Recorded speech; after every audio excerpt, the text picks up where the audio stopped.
Slide appropriate tool onto the rocker arm shaft in the orientation explained in the instruction sheet. Align and install the rocker shaft with the flats upward and tighten to Harley's spec.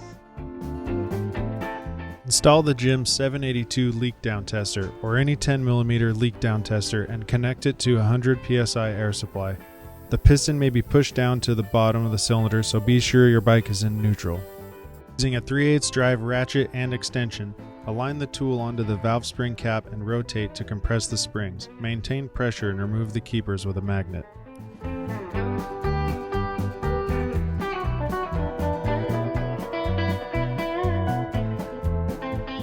Now you can simply move the tool out of the way and remove the spring. Make sure to maintain air pressure to the cylinder to prevent the valve from falling inside. On replacing or reinstalling the spring, it helps to add some grease to the valve stem to help the reinstallation of the keepers. To reinstall, simply reverse the procedure. For us, a magnetized tool works best in the reinstallation of the keepers.